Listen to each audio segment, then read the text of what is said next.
ఓం విఘ్నేశ్వరాయ నమః. ఓం సాయి శ్రీ సాయి జయ జయ సాయి. ఓం ఓం కాంతమ్మ, ఓంకారి కాంతమ్మ.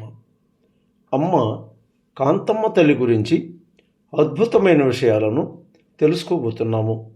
మొదటిసారిగా ఈ వీడియో చూస్తున్న ప్రతి ఒక్కరూ సబ్స్క్రైబ్ చేసుకోండి, లైక్ చేసి షేర్ చేయండి. ప్రతి ఒక్కరూ భక్తి బంధువులు కండి అమ్మ ఒడిని చేరుకోండి. ప్రక్కనున్న బెల్ సింబల్ని నొక్కండి. మొదలు పెట్టుకుందామా? నాగమూడిలో గోపాల్ రెడ్డి ఇంటి వద్ద కాంతమ్మ తల్లి ఉన్నప్పుడు ఆశ్రమ ప్రాంగణానికి దగ్గరగా రోడ్డునకు దక్షిణము వైపు గాడి పొయ్యలు తవ్వి రాళ్లు పెట్టి పొయ్యలు వేసి ఆ పెద్ద పెద్ద పొయ్యలపై వంటలు వండేవారు ఆశ్రమం వారు. పెద్ద పెద్ద డ్రమ్ములు పెట్టి వంటలకు అవసరమైన నీరు దూరముగా పెట్టి ఎద్దుల బండ్లు కట్టుకుని పోయి తీసుకుని వచ్చి అక్కడ డ్రమ్ములు నింపేవారు. అందులకే ఆ రోజులలో వెంకయ్యస్వామి వారు రాబో రోజులలో గొలగమూడిలో తెడ్డు తగలని బువ్వ వండుతారని సెలవిచ్చారు. ప్రస్తుతము గొలగమూడిలో ఎలక్ట్రికల్ ధోనెలతోనే భోజనాలు, కూరలు, పొంగళ్ళు, పులిహోర సర్వము తయారు చేయుతున్నారు. అమ్మ కాంతమ్మ తల్లి మెల్లమెల్లగా పోయి నిండా నీళ్లు నింపిన కాగులు, డ్రమ్ములు దగ్గరకు పోయి ఒక్కసారిగా డ్రమ్ములను తిరగతిప్పి నీరు అంతా దొర్లించేది. వెల్లువ చేసేసేది. నీళ్లను దొర్లించి ఏమీ ఎరుగనట్లుగా చల్లగా అక్కడి నుండి జారిపోయేది. ఏందిరా ఈ పిచ్చామితో పెద్ద తలనొప్పిగా ఉందని ఇబ్బంది పడేవారు దేవాలయం వారు. అసలే నీళ్లకు కటకటా అంటున్న రోజులు. బిందె నిండా నీరు తెచ్చి మండుతున్న గాడి పొయ్యిలో పోసేసేది. అమ్మకు మండుతున్న పొయ్యిళ్ళు ఆర్పాలంటే భలే సరదా. నీళ్లు పొయ్యిలో పోసి గబగబా నడుచుకుంటూ వెళ్ళిపోయేది. వంటలు చేసేవారు ఏమైనా ఆదమర్చినారంటే చాలు బాగా ఇబ్బంది పెట్టేవారు కాంతమ్మ తల్లి. ఉడికిన అన్నమును కొత్త గంపలలో పోసి గంజి వార్చి అన్నము రాశిగా గుడ్డలు పరిచి ఆరబోసేవారు. అలా గంజి వార్చేందుకు బుట్టలో అన్నము పోసి అట్లు వెనుతిరిగిన మరుక్షణము ఆ బుట్టలో దోసిలి నిండా మట్టి కుమ్మరించేసేది ఈ పిచ్చి కాంతమ్మ తల్లి.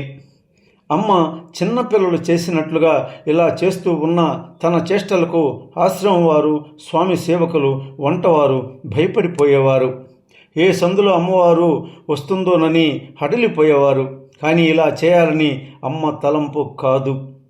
అమ్మ ఇలా చేసింది అంటే ఎవరి పాప భారాన్ని దించేందుకు ఇలా ప్రవర్తించేవారు కానీ వేరు కాదు.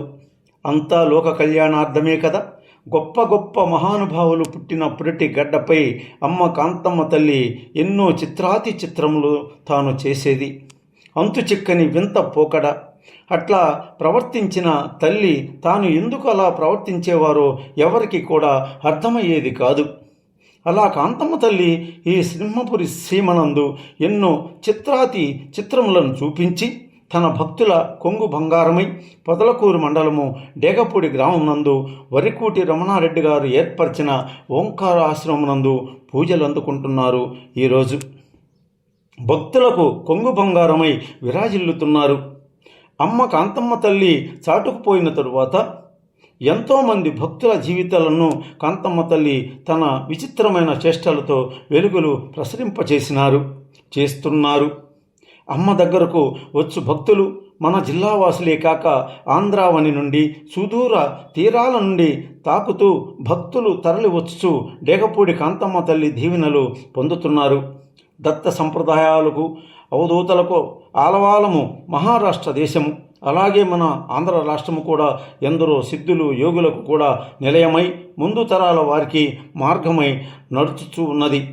శ్రీ శ్రీ శ్రీ భగవాను వెంకయ్యస్వామి వారు గొలగమూడి, కసుమూరు మస్తానయ్య గారు కసుమూరు, హజరత్తయ్య అనాసంద్రంపేట, శ్రీ ఒడ్డె తాత అనాసంద్రంపేట, శ్రీ అవధూత మూటలవ్వ మరుపూరు, శ్రీ అగ్నిపునీత వెంగమాంబ నర్రవాడ, శ్రీ రాజమాత బండ్లమాంబ రావూరు కావలి దగ్గర, మాతాజీ చంద్రావతమ్మ కావలి, మాతాజీ రాజరాజేశ్వరి పెంచలకోన, మన అవధూత కాంతమ్మ తల్లి డేగపూడి.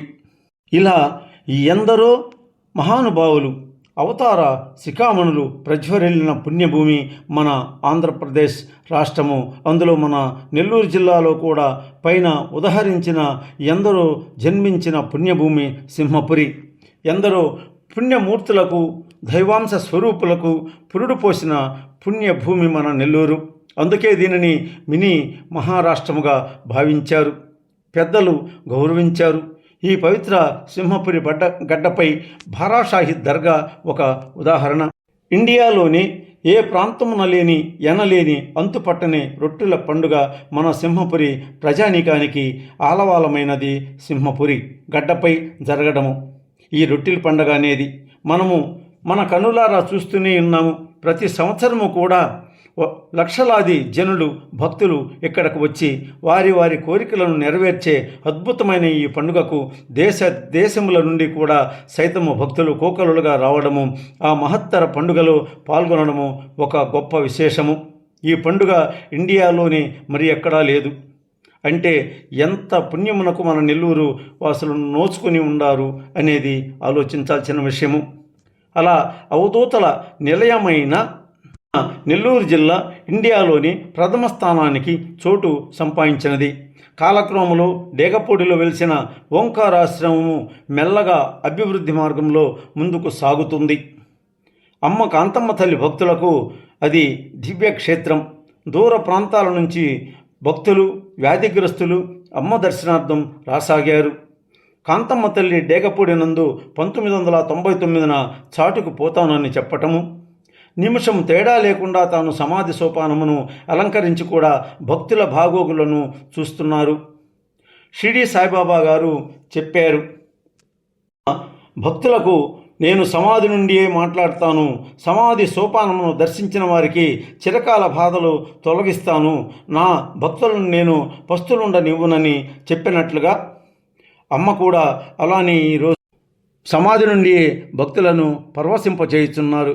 ఓం ఓం కాంతమ్మ ఓంకారి కాంతమ్మ, ఓం ఓం కాంతమ్మ ఓంకారి కాంతమ్మ, ఓం కాంతమ్మ ఓంకారి కాంతమ్మ, ఓం ఓం కాంతమ్మ ఓంకారి కాంతమ్మ.